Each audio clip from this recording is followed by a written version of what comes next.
Estemos en política, está Gaby Ventura con nosotros, mucho para hablar, local, provincial o no. Local, provincial, nacional, tenemos mucho. Bueno.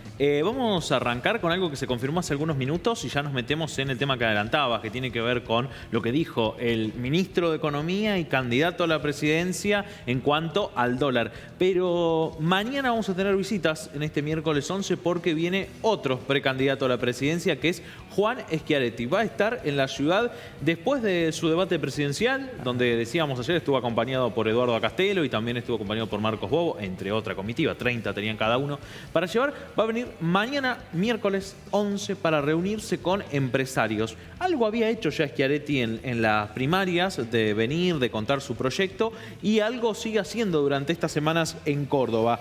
Va a ser en el día de mañana, como decíamos, va a mantener una reunión con empresarios, industriales y referentes del sector productivo de la ciudad de Villa María. La intención es que el gobernador exponga las propuestas que tiene vinculadas a su plan de gobierno, va a ser en el Sport Social Club, y se dice que después de eso podría estar atendiendo a la prensa el gobernador en el día de mañana. Bueno, medio sorpresivo fue, no estaba en agenda. No estaba en agenda que sea ya, se especulaba con que pueda llegar, pero bueno, estamos en tiempos de campaña y ya en la recta final de cara al 22 de octubre. Te pregunto, no está en uso de licencia, ¿no? No, está en uso de gobernador. Activo. De hecho, tiene actividades casi en la diaria referidas a eso, o la participación o la comunicación de algo como gobernador, pero bueno, lo que está surgiendo ya como centro de la agenda es lo que tiene que ver con su candidatura a la presidencia. Bien. Hablamos del dólar y lo escuchamos a Sergio Massa, ya nos vamos a meter en la política local, también en lo que está pasando en el Congreso, que van a estar hasta la mañana debatiendo. Pero vos bien lo decías, es un día bastante complejo hoy en lo que está pasando en cuanto al dólar y en una reunión también con empresarios, con Eurnequian sentado al lado. ¿Por qué lo nombro? Porque Eurnequian es el padre, en algún momento se dijo, el padrino del propio Javier Milei. Milei trabajó en las empresas de Eurnequian, públicamente se ha manifestado a eso. Pero después hubo una crítica también se alejó con una crítica. Eurnequian criticó. Lo criticó, pero digo, son los empresarios de un poder importante en el país. Y reunidos allí, en esta reunión de la Cámara Empresaria Argentina, Massa se refirió a lo que estaba pasando. Le habló a los especuladores y dijo lo siguiente. Son algunos segundos, pero fue claro. El ministro de Economía y candidato a la presidencia de Unión por la Patria. Lo escuchamos. Responsables.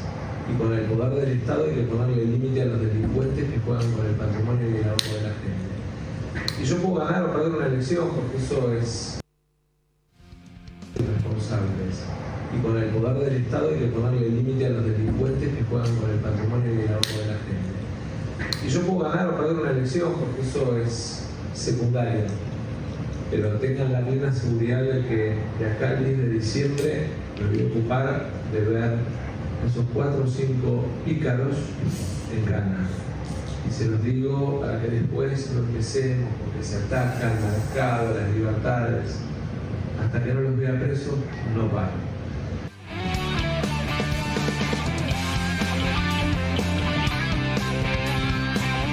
Hasta meterlos presos no paro, de acá al 10 de diciembre, aunque me cueste una elección, puedo ganar o perder una elección por eso. Habló de algunos que se le habían escapado anteriormente. Además de Eurnequian al lado, estaba Mario Griezmann, que es el presidente de la Cámara Argentina de Comercio, y después hubo una foto con otros empresarios muy importantes del país, digo, empresarios fuertes, donde incluso a alguno quizás se pudo haber sentido aludido o haber sentido que... Me parece que tiene muy en claro los nombres propios. Me parece que allí más o menos se conocen, porque parecería que le estaba hablando a alguien. Sí.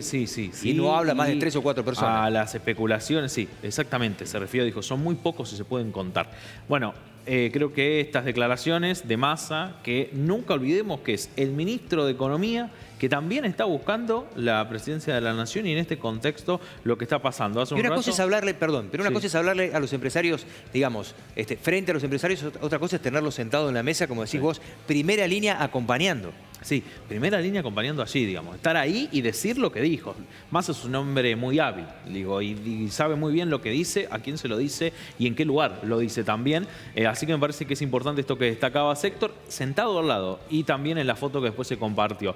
Después hizo un tuit Milei, que es quien inició un poco, ¿no?, desde una declaración periodística del día de ayer, hablando sobre la moneda argentina, y bueno, responsabilizó al gobierno nacional, a Sergio Massa, a la vicepresidenta de la Nación, al presidente, sin hacerse cargo de absolutamente nada, y en el medio hay un pueblo argentino que está viviendo las especulaciones a full. Perdón, Gaby, un acto de irresponsabilidad de su parte en las declaraciones de hace 24 horas terrible, al punto que los propios bancarios salieron a decirle que la barbaridad que había dicho no había ayudado para nada en el contexto en que estamos. Compromiso democrático le pidieron las entidades bancarias a los candidatos a la presidencia de la Nación. Lo hicieron en general, pero hablaban especialmente de Javier Milei. Es una irresponsabilidad total, ¿no? Y tenemos que tener en cuenta que el 10 de diciembre acá tiene que seguir funcionando este país. Y tiene que seguir funcionando hoy, y tiene que seguir funcionando en 15 días después que pasen las elecciones. No podemos tener estas irresponsabilidades de la clase dirigencial y particularmente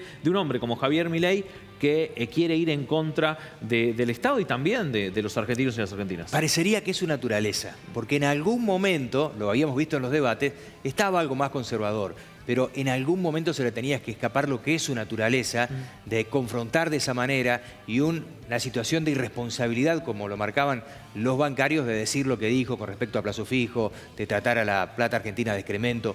Rompió los límites y no ayuda para nada en un mercado que hay que tratarlo con pinzas. No, sí, totalmente, Héctor, coincido plenamente. Y también a tener en cuenta, ¿no?, lo que dice Javier Milei en el momento en el que lo está diciendo, en estas horas cruciales para la economía argentina y por lo que está pasando. Así que me parece que hay que pedir mayor responsabilidad. Además de las centrales bancarias, salió la CGT con un comunicado y tantas otras entidades pidiéndole responsabilidad. Nos venimos a la política local, si les parece, porque ayer lo anticipábamos. El intendente electo Eduardo Castelo cumplió con lo que había manifestado antes y fundamentalmente el día en que resultó electo intendente, y convocó a una de las primeras reuniones hoy a los otros 9 candidatos y candidatas a la intendencia de la ciudad. 7 aceptaron. A la vuelta de escuchar a Castelo, te cuento qué me dijeron los 2 que no fueron, por qué no fueron a hablar con Eduardo Castelo en el día de hoy. Vamos a compartir esta nota que hizo nuestro compañero Rodolfo Larose con a Castelo explicando el motivo de esta reunión que inicia hoy, pero que allá por el 15 y entre el 15 y el 30 de noviembre lo va a encontrar a Castelo con una reunión un poco más amplia. Vamos a escuchar esta convocatoria y qué espera a Castelo como intendente electo del resto de los candidatos. Me comprometí antes de la campaña electoral con los villamarienses a escuchar a todos. Villa María es más importante que los intereses personales de los dirigentes, y Villa María es tan importante como para que cada uno aporte aquellas ideas que tiene para resolver los problemas que tiene Villa María y para mejorar aquellas cosas que están bien. ¿Hay algún proyecto puntual que te interese, que quieras avanzar, que alguna otra fuerza lo haya presentado de una manera por ahí que vos lo habías visto desde otra mirada, o alguna serie de propuestas? Varias propuestas que me interesaron, que tienen otros candidatos. Me parece que estamos en una etapa donde la sociedad nos quiere ver trabajando juntos. Y la sociedad me votó para que logre eso, con la experiencia que yo tengo de gestión, que pueda sumar a gente joven que tiene voluntad de trabajar por los villamarienses. Fundamentalmente que nos aporten esas ideas, esos proyectos, y que después veamos si lo podemos cristalizar juntos. ¿Cómo siguen estos meses de cara a lo que será el 10 de abril, el 10 de diciembre, por supuesto? Bueno, yo tengo que cumplir la función de ministro de Industria, de Comercio y Minería también, y de hecho lo hago todos los días, pero además tengo que ir involucrándome en los temas que la ciudad me demanda, sobre todo para llegar al 10 de diciembre con todo un plan de trabajo que lo venimos validando con los vecinos. Seguramente empezará, cuando lo disponga el intendente actual, una transición de los temas que hoy tiene la ciudad y que nos va a ir de alguna manera metiendo ya en lo que serán los momentos de definición, y más cerca del 15 de noviembre será la etapa donde me dedicaré plenamente a la conformación del equipo. Lo que he dicho, lo sostengo. Primero voy a escuchar, voy a receptar todos aquellos que tengan iniciativas, que tengan voluntad, y recién el 15 de noviembre en adelante voy a empezar a armar los equipos de gobierno.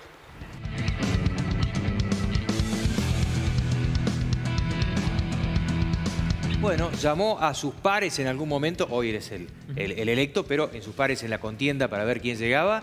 7 de 9 fueron. Sí, ahí los veíamos en las imágenes, quienes estuvieron, pero no estuvo ni Alejandro López, ni tampoco estuvo Nadia Brosat. Alejandro López, él es candidato a la intendencia del Encuentro Democrático para la Libertad. Le pregunté primero si había sido invitado. Digo, pues sabíamos que todos habían sido invitados, pero en la cordialidad. Me dijo que sí, que le contestó con una nota a Eduardo Castelo y que puso algunas condiciones para tener esta reunión, porque López, además de que sea en un horario difícil, me dijo que a la mañana él está trabajando y que era difícil de asistir por esa cuestión, siente que era una reunión un poco más para la foto y que puso algunas cuestiones y algunos puntos para tratar en la reunión. Le mandó una nota a Castelo con 10 proyectos, en realidad con 10 puntilleos de cosas que cree que hay que hacer en la ciudad, y cerró la nota firmada con un párrafo que dice: si la reunión va a llevarnos a trabajar en esos temas, entonces asistiré. En todo caso, no deseo ser partícipe de otro tipo de reunión e invertir tiempo de mi trabajo, que seguro será a saco roto y solo servirá para tomarnos una foto. Bueno, no le cerró. No le cerró a Alejandro López y le agradeció, le mandó una carta. Y quienes emitieron un comunicado fueron el MST en el Frente de Izquierda Unidad, que llevaba a Nadia Brosat, y hablé con la candidata hoy también, donde decían que habían sido invitados a una reunión para este martes 10 con las otras fuerzas partidarias para empujar juntos, bueno, detalla lo que dijo a Castelo. Y dicen que no van a asistir a una reunión porque el proyecto de ciudad que ellos piensan no involucra la participación de trabajadores, de mujeres, de la juventud, de disidencias, de diversidad y funcionalidad de ambiente, y que no concilian con los gobernantes patronales. Bueno, manifestó su rechazo a este tipo de reunión, no creyó que era el momento de construir y que la construcción se hace de forma colectiva en las calles. En lo que a mí respecta, me parece que fue una instancia sumamente interesante escuchar a los candidatos. Digo, estaba sentado allí mano a mano con Darío Capitani, quien estuvo ahí en la contienda más fuerte, si se quiere, y que quedó en el segundo lugar, relegado, 15 puntos, pero quedó en el segundo lugar, y con quien estuvo hablando. Estuvo Manuel Sosa, que no va a ser intendente, pero va a ser concejal. Digo, va a formar parte de los equipos de la política que se viene. Me parece que es interesante escuchar las propuestas. Acá lo dijo, sigue claro en su función como ministro, pero el 15 de noviembre, entre el 15 y el 30, después se corrió un poquito más, tendría otro tipo de reunión un poco más amplia con otros sectores de la ciudad. ¿Qué pasa con los alquileres? Te saco de tema. Bueno, los alquileres. Hay una sesión en diputados que tiene un temario muy largo. De hecho, te lo voy a mostrar, Héctor. Todos estos temas son muchos. Es una lista muy larga los temas que va a tratar en diputados. Hoy arrancó pasado el mediodía. 5 horas de la sesión de diputados fueron para cuestiones de privilegio, para que se hablen y se expresen sobre temas de actualidad, para que haya algún rechazo por parte de la Cámara, y después empezó la sesión. Se busca debatir, y eso está ocurriendo ahora, la inclusión del no pago del IVA. Se busca también debatir la creación de 3 universidades nacionales, 2 en la provincia de Buenos Aires, 1 en la provincia de Entre Ríos. Lo que estamos viendo está ocurriendo en este momento. Está hablando Itay Hanman de la creación del programa Compre Sin IVA. Y también hay otros proyectos en la industria del calzado y demás. Pero hay un tema que es central, que es el tema de alquileres. Recordemos, lo dijimos la semana pasada, se va a debatir seguramente a la madrugada. Llegaron 2 proyectos. El que tiene la mayoría, el que primero se va a llevar a votación, es el que viene del Senado, el que acompaña al frente de todos y el que apoyan las entidades de inquilinos. El que tiene dictamen de minoría, digo, se vota primero ese, no sale aprobado, se vota el dictamen de minoría, si hay quórum en la Cámara. Y el dictamen de minoría, el que venimos hablando, que había salido con la moneda extranjera, con los contratos cada 2 años y con las revisiones que la verdad van muy en contra de los inquilinos y las inquilinas. Ahora, tiene que, a ver, no se puede dilatar más. Esto tiene que salir, porque lo que se está viviendo en lo empírico realmente es que, más allá de que hay una ley que está vigente hasta que aparezca otra ley, hay muchos que están, no digo especulando, porque tiene lógica por parte de aquel que alquila y también el que va a alquilar, esperando y no firmando contrato, esperando a ver cuál va a ser la nueva ley, porque se sabe que una ley nueva va a salir y no se quiere firmar un contrato con la ley vieja. Eso está pasando en la práctica. Eso está pasando y mucho en la práctica, pero lo cierto es que la ley vigente es la ley que está vigente hoy. Digo, y hay mucho para entender esto. Traje algunos datos, Héctor, basados en algunos relevamientos. Particularmente vamos a arrancar por lo que tiene que ver con el censo nacional, para hablar de cuál es la situación y por qué hablamos de inquilinos. Son muchos argentinos y argentinas quienes estamos en esta situación. Según el censo del 2010, el 72,95% de las familias eran dueñas de las viviendas donde residían. Mirá vos. Según el censo de 2022, el 65,5% de las familias es propietaria de las viviendas donde estaban residiendo a la hora del censo. No quiero decir que es mentiroso porque no lo es el dato, porque es un dato oficial del censo, pero sí es subjetivo. Porque hay que tener en cuenta que lo que te preguntan cuando van a la casa es lo toman como propietario. Mamá, papá y también los hijos. Todos los que están viviendo en el lugar. La casa es propia, sí, y se los toma como Claro, referencia. estamos hablando de familias. Por eso te digo, Ahora, pero muchas veces estamos hablando de hijos mayores que no tienen casa, que están viviendo ahí con sus padres porque no les queda otra, porque no tienen plata para alquilar. Por eso digo de lo subjetivo de creer de que mirá, el casi 70% de los argentinos tienen casa propia. adelantemos, Marcos, le digo al director, a la placa 3 que responde a lo que está diciendo Héctor. Uy, te porque quemé. no pasa nada. Traje unos datos justamente por eso, para entender el detallado también de otro relevamiento. Esto es Ahí está. a datos. Existen 3 millones de hogares Mirá, de inquilinos. mirá. Hoy, en la actualidad, un 34% más que en 2016. 3 millones de hogares de inquilinos. Sí. El 40% de los menores de 35 años alquilan una vivienda con la imposibilidad de acceder a una vivienda propia. Pero escucha esto, cerca de 2,2 millones de jóvenes entre 25 y 35 años en el país viven con sus padres o otros familiares directos, especialmente por este tema. Ahí te rompe el dato anterior. No porque no se puedan emancipar, sino porque no tienen la posibilidad de hacerlo. Claro. Porque no hay viviendas a disposición de alquiler, porque no alcanza por las cuestiones económicas, porque no tienen las garantías suficientes para poder hacerlo. Digo, por eso traje este dato que va en colación a lo que decís. El censo nos dice eso. Digo, de hecho, podemos hablar de que en Santiago del Estero son más del 80% de las personas que tienen casa propia. Claro, pero estamos hablando de familias, no estamos hablando de quienes habitan esos lugares. Sí. Por eso me parece interesante también esto que marcabas vos, como en ese rango etario en el que me ubico yo, por ejemplo, hay muchos padres de mi generación que hoy están viviendo en las casas paternas o maternas o familiares porque no pueden moverse de ahí, no porque no tengan la intención, sino porque 35 años, no por ahí les algún permiten candidato la de situación. PRO contó, dijo, alardeaba de haber vivido hasta los 35 con sus padres, pero por ahí, no del PRO, perdón, de los libertarios. No, de libertario avanza, sí. Sí, Marra. pero, sí. Sí, Marra. Pero digámoslo, no todos quieren estar hasta esa edad viviendo con sus padres y la realidad es que no pueden alquilar. No, y el hecho de pensar en el derecho de la casa propia, o sea, tan básico como eso, ¿no? Para que entendamos también estos porcentajes de cuánto se habla, ¿no? Y que por estos días, con esos contratos que bien decía Héctor, son 10 millones de personas que están atravesadas por esa situación.